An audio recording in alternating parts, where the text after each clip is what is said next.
Hi everyone, स्वागत है आप सभी का टीचिंग गोल्स के इस लर्निंग प्लेटफॉर्म पर। उम्मीद करती हूँ आप सभी लोग बहुत अच्छे होंगे। आज के इस इंपॉर्टेंट सेशन में एक और लर्निंग की थ्योरी मैं आपके लिए लेकर के आई हूँ और ये हमारी लास्ट लर्निंग की थ्योरी रहेगी। इसके बाद हमने सारी की सारी जो थ्योरी है वो आपकी कंप्लीट कर ली है। आई होप आप सभी ने वो सारी थ्योरी जो देख ली है। बहुत इंपॉर्टेंट हो जाती है थ्योरीज जब भी सीडीपी की बात होती है, तो प्लीज इन थ्योरीज को आप बिल्कुल भी इग्नोर ना करें।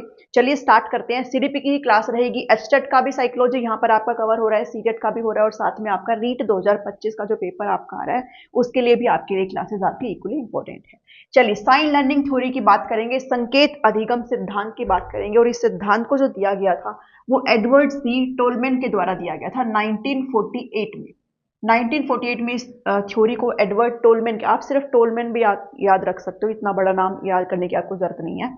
अब इनके बाद एक बहुत इंपॉर्टेंट चीज आती है जो एग्जाम में आपसे पूछी जा चुकी है। इन्होंने एक बुक दी थी, एक पुस्तक दी थी और इस पुस्तक के अंदर आपका ये जो शब्द छुपा हुआ है पर्पसिव बिहेवियर, यही इस थ्योरी का आप कह सकते हो कि मेन आधार आप कह सकते हो। इसके बारे में इस थ्योरी के अंदर डिस्कस किया गया है, purposive behaviourism in animal and man. 1932 में अपनी इस बुक में इन्होंने जो है मेंशन करा था सारी चीजों को। तो अगर आपसे कहे कि पर्पसिव बिहेवियरिज्म के बारे में कौन बात करता है, पर्पसिव बिहेवियर को के बारे में कौन डील करता है, तो आप टोलमैन का नाम यहाँ पर मार्क करिए। ठीक है, पर्पसिव बिहेवियरिज्म का मतलब हो जाता है कि आपके पास सराउंडिंग में आपके एनवायरमेंट में जो है कोई टारगेट है, कोई यहाँ पर गोल है। ठीक है, जो आपको क्या देता है, एक सिग्नल देता है, आपको एक साइन देता है, एक संकेत देता है और उसके लिए आप क्या करते हो, एक बिहेवियर करते हो और वो जो बिहेवियर है वो आपका कैसा होता है, उद्देश्यपूर्ण होता है। ठीक है, आप इसको ऐसे लिख सकते हो हिंदी में, उद्देश्य पूर्ण व्यवहार। प्लीज इस चीज को इग्नोर ना करें, बहुत ही इंपॉर्टेंट ये टर्म है कि कौन देते हैं इसको, टोलमैन बात करते हैं कि कोई भी टारगेट है आपका, कोई भी गोल है, उस गोल को पाने के लिए हम क्या करते हैं, एक बिहेवियर करते हैं, एक पर्पसिव बिहेवियर हम यहाँ पर करते हैं, उद्देश्यपूर्ण व्यवहार करते हैं टू अचीव दैट टारगेट और यू कैन से गोल। ठीक है, ध्यान में रखिएगा इस चीज को। उसके बाद मेन आइडियाज की बात करते हैं, बट उससे पहले हम थोड़ी सी बात और करेंगे कि ये जो थ्योरी है वो किसके ऊपर बेस्ड है, आपको ये पता होना चाहिए है। सो ये जो आपकी थ्योरी है वो आपको ध्यान में रखना है कि जो बिहेवियरिज्म है, व्यवहारवाद जो कि हम पढ़ चुके हैं, व्यवहारवाद और आपका जो कोग्निटिविज्म है, ठीक है, ये ब्रिज का काम करती है। ठीक है, ये जो थ्योरी है वो ना ही डायरेक्टली आपकी बिहेवियरिज्म पर डिपेंड करती है, ना ही आपका कंप्लीट तौर पर कोग्निटिविज्म पर डिपेंड करती है। ध्यान में रखिएगा, ये जो सिद्धांत है ये एक सेतु का काम करता है व्यवहारवाद और संज्ञानवाद के बीच में। ठीक है, आप कह सकते हो कि स्टार्टिंग तो टोलमैन ने बिहेवियरिज्म से ही करी थी। बिहेवियरिज्म को यानी कि व्यवहारवाद को आधार माना था, इस थ्योरी का बेस माना था, स्टार्टिंग तो यहीं से ही करी थी, लेकिन बाद में वो किसकी तरफ शिफ्ट हो गए, कोग्निटिविज्म की तरफ वो शिफ्ट हो गए। साथ ही आपको ये भी ध्यान में रखना, ये जो थ्योरी है वो किससे रिलेट करती है, वो आपकी ध्यान में रखिएगा गेस्टाल्टवाद से भी रिलेट करती है। और जब भी गेस्टाल्टवाद की बात आती है तो आपको फादर याद रखनी है, मैक्स वर्दीमान आ जाता है और आपको ट्रिपल के से भी ध्यान में रखना है। तो गेस्टाल्टवाद यानी कि गेस्टाल्टवाद को हिंदी में ऐसे ही बोलते हैं गेस्टाल्टवाद, इससे भी ये थ्योरी आपकी रिलेट करती है, तो प्लीज इस चीज को ध्यान में रखेंगे।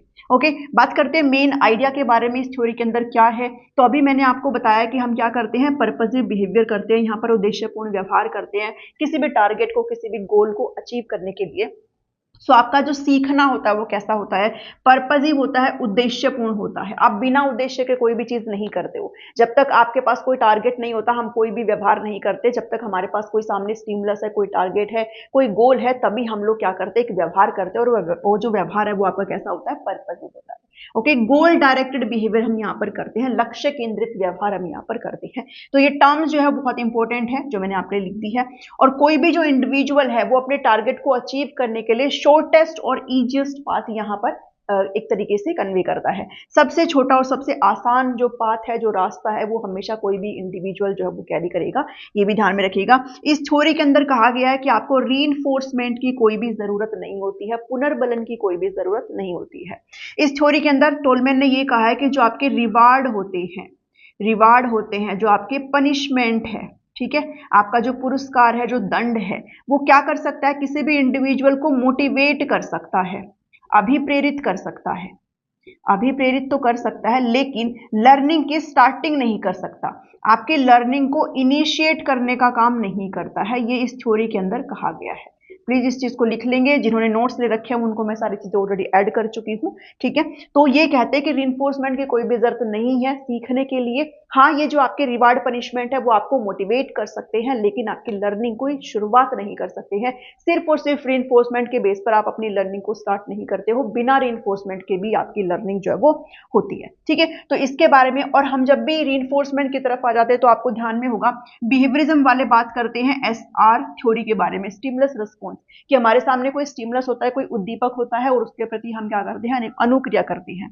टोलमैन ने टोटली इस थ्योरी को क्या करा है, इग्नोर किया है, टोटली इसको नकारा है। और इन्होंने किसके बारे में बात करी है, स्टिमुलस के बारे में बात करी है। तो ध्यान में रखिएगा कौन बात करते हैं SS के बीच में, स्टिमुलस के बीच में रिलेशन की बात कौन करते हैं, तो ध्यान में रखिएगा एडवर्ड सी टोलमैन करते हैं। ओके, इन्होंने इग्नोर किया स्टिमुलस रिस्पॉन्स को। ये कहते हैं कि आपके पास एनवायरनमेंट में कोई भी स्टिमुलस है, जो टारगेट है जिसको आप अचीव करना चाहते हो ना, वो आपके लिए एक स्टिमुलस का काम करता है। और वो जो स्टिमुलस है वो आपके लिए क्या प्रोवाइड करेगा, आपको एक सिग्नल देता है, ठीक है, एक संकेत देता है, एक साइन देता है। और इन्होंने ये जो सिग्नल टर्म है ना, इसको बहुत ज्यादा इंपॉर्टेंस दिया, इसलिए इस थ्योरी का नाम भी साइन लर्निंग थ्योरी लिखा गया, कि आपको संकेत मिलता है और तब आप क्या करते हो, बिहेवियर करते हो, वो भी कैसा, आप गोल डायरेक्टेड करते हो, पर्पसिव बिहेवियर यहां पर करते हो। ओके, सो कहते हैं कि आपके पास एक स्टिमुलस है जो कि आपको क्या प्रोवाइड करता है, आपको आपके लिए एक स्टिमुलस का काम करता है और वो आपको एक सिग्नल प्रोवाइड करेगा। जब उस सिग्नल, वो जो सिग्नल आपको मिलेगा, तब आप क्या करते हैं, आप लर्निंग करते हैं। जैसे अभी आपका एस्टेट का नोटिफिकेशन अगर आपका आ जाता है तो वो आपको क्या करेगा, एक सिग्नल देगा, और फिर उस सिग्नल देने के बाद आप क्या करते हो, अपनी प्रिपरेशन को और भी बढ़िया तरीके से खींच के रख देते हो। अभी भी आप कर ही रहे हैं, लेकिन वो कहीं ना कहीं एक अलग से आपको मोटिवेट करेगा और अलग से आपको एक सिग्नल देगा कि भाई अब इट्स हाई टाइम कि आप लोग को उठना चाहिए और पढ़ना चाहिए, ठीक है। तो ये क्या करते हैं, सिग्नल की बात करते, तो ध्यान में रखिएगा SR को इन्होंने इग्नोर किया है। और दो उत्तेजनाओं के बीच में, दो स्टिमुलस के बीच में रिलेशन की बात कौन करते हैं, स्टिमुलस कह सकते हो, उत्तेजना आप कह सकते हो, इनके बीच में रिलेशन की बात करते हैं कौन, एडवर्ड सी टोलमैन। ये कौन बात करते हैं, एडवर्ड सी टोलमैन बात करते हैं। इस चीज को प्लीज मेंशन करिएगा। इसके अलावा इन्होंने कुछ और टर्म्स दी है, कुछ ऐसे डेफिनेशंस दी है जो आपको ध्यान में रखनी है, पूछी जाती है। दो टर्म बहुत इंपॉर्टेंट है, एक आपकी आ जाती है कॉग्निटिव मैप, जिसको संज्ञानात्मक मानचित्र कहते हैं। दूसरी आ जाती है लेटेंट लर्निंग, अव्यक्त अधिगम यहाँ पर आ जाता है। अगर कॉग्निटिव मैप की बात करूं तो आपको आपका जो कॉग्निटिव है वो आपको किससे रिलेट करता है, ब्रेन से रिलेट करता है, आपके माइंड से रिलेट करता है, ये आप सभी को पता है, ठीक है। और मैप का मतलब क्या है, मैप का मतलब मैप ही होता है, मानचित्र। जैसे आप लोग मैप में काम करते हो ना, जैसे अगर गाड़ी हम चला रहे हैं तो आपके लिए एक मैप होता है, जो आपको गूगल मैप होता है, जो आपको बताता है अब आपको यहाँ जाना है, वहां जाना है, ये करना है, वो करना है। ऐसे ही जब भी आपके सामने कोई भी प्रॉब्लम होती है तो आपका जो दिमाग है वो आपको अंदर ही अंदर एक कैलकुलेशन करके देता है कि आपको जो है इस तरीके से सारी चीजों को सॉल्व करना है। तो ये चीज के बारे में कौन बताते हैं, टोलमैन बताते हैं। कॉग्निटिव मैप का टर्म दे, अगर फादर ऑफ कॉग्निटिव मैप पूछा जाए किसने कहा है, तो आप टोलमैन का नाम यहाँ पर ध्यान में रखेंगे। ओके जी, तो मेंटल इमेज आप कह सकते हो, मेंटल रिप्रेजेंटेशन आप कह सकते हो, मेंटल मैप आप यहाँ पर कह सकते हो इनको, जो कि आपको हेल्प करते हैं। ओके, इसके अंदर ध्यान में रखिएगा, वैसे तो मैंने आपको समझा दिया है। आपका जो इंटरनल है, यानी कि आंतरिक तौर पर आपके अंदर जो चल रहा है, साथ में आपका जो एनवायरमेंट है, आपका जो सोशल एनवायरनमेंट है, भाई जो परेशानी होगी, जो प्रॉब्लम होगी, वो आपके सोशल में तो होगा, वो आपके एनवायरनमेंट का हिस्सा है। तो कहीं आपके अंदर जो चीजें चल रही है वो किसके साथ रिलेशन बना करके आपकी प्रॉब्लम को सॉल्व करता है, आपके एनवायरनमेंट के साथ, कि आपकी प्रॉब्लम क्या है। जब आपकी प्रॉब्लम और आपके दिमाग के अंदर जो चीजें चलती रहती है वो आपको जब दोनों कंबाइन कर जाते हैं तो आपकी प्रॉब्लम क्या हो जाती है, सॉल्व हो जाती है, ठीक है। इन्होंने एक एक्सपेरिमेंट भी किया था, ठीक है, रेट के ऊपर, चूहे के ऊपर एक्सपेरिमेंट किया था, जिसको मेज एक्सपेरिमेंट कहा जाता है, भूल भुलैया का एक परीक्षण आप कह सकते हो, ठीक है। जिसमें इन्होंने कुछ फील्ड टाइप ऐसे बना दिए थे, जिसमें से उन्होंने यहाँ से चूहे को छोड़ना था और फिर ऐसे ऐसे करके, मतलब बहुत सारी चीजें, यहाँ पर कहीं पर फूड रखा था और कहीं मतलब रास्ता जो है चूहे को चूज करना था, और काफी बैरियर्स जो है वो चूहे के सामने रखे होंगे, तो मैं फिगर लगा दूंगी, आप देख पा रहे होंगे। तो उसमें इन्होंने एक्सपेरिमेंट करवाया था चूहे से, और उसके बेस पर ये सारी चीजें दी थी। वहां पर जो चूहा है वो भी कॉग्निटिव मैप का इस्तेमाल कर रहा था, कि जब आप उसको बार बार छोड़ रहे थे उसको सेम रास्ते पर, या फिर अगर आप रास्ता चेंज भी कर रहे थे, तो वो घूम फिर के अपने खाने तक आ ही जाता था। ओके, तो ये एक एक्सपेरिमेंट था जो इनके द्वारा करा गया था, ठीक है। तो आपसे जो क्वेश्चन पूछा जाता है वो बहुत ही सिंपल सी चीज पूछी जाती है, आपको मैं जो चीजें बता रही हूँ बस उतना ध्यान में रखिए। कॉग्निटिव मैप की कौन बात करते हैं, टोलमैन बात करते हैं। सेकेंड बात आती है हमारी लेटेंट लर्निंग की, अव्यक्त अधिगम की। ये अधिगम कौन सा होता है, आप इसको कह सकते हो ये आपका हिडन अधिगम होता है।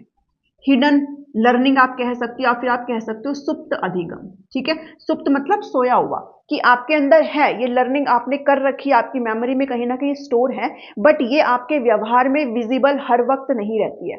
वो तभी आप उसको विजिबल कराते हो, तभी आपके व्यवहार में आती है जब एक सुटेबल टाइम आता है। ठीक है, जैसे अगर आपको मैथमेटिक्स के कोई सम अगर बनाना आता है, आपको फॉर्मूला वगैरह सब याद है, तो आप हर बार उस चीज को नहीं व्यक्त करते हो। जब एग्जाम आती है तो फिर आप उस चीज को अप्लाई कर देते हो और आप उसको सॉल्व कर देते हो। तो ऐसी लर्निंग जो आपके अंदर अभी तो राइट नाउ तो सुप्तावस्था में, अभी वो सुप्त अवस्था में है, लेकिन जब परिस्थितियां बनेगी तो वो क्या होगी, वो आपके अंदर आ जाती है, आपके व्यवहार में जो है विजिबल हो जाती है, वो आपकी लेटेंट लर्निंग यहाँ पर कही जाती है। कौन बात करते हैं, टोलमैन बात करते हैं। ये कंसेप्ट भी किसने दिया था, टोलमैन ने दिया था। ओके, अब एट द एंड बात करते हैं अदर नेम के बारे में। इस थ्योरी को अदर नेम से भी जाना जाता है, और मैंने सभी थ्योरी के अदर नेम आपको कराए हुए हैं, तो पूछ लेता है। ठीक है, रीट में इनसे क्वेश्चन जो है वो ज्यादा बनते हैं, तो ध्यान में रखिएगा। साइन सिग्निफिकेंस संकेत महत्व सिद्धांत इसको कहते हैं। एक्सपेक्टेंसी थ्योरी इसको कहते हैं। प्रत्याशा सिद्धांत इसको कहते हैं। एसएस थ्योरी आपका टोलमैन से ही ध्यान में रखेंगे, दो स्टिमुलस के बीच में रिलेशन बताने का काम करता है। पर्पसिव बिहेवियरिज्म उद्देश्यपूर्ण व्यवहार सिद्धांत इसको कहा जाता है। आई होप आपको ये थ्योरी क्लियर हुई होगी, छोटी सी थ्योरी, इसमें ज्यादा कुछ इतना है नहीं। जो चीजें मैंने आपको बताई प्लीज उसको ध्यान में रखिएगा।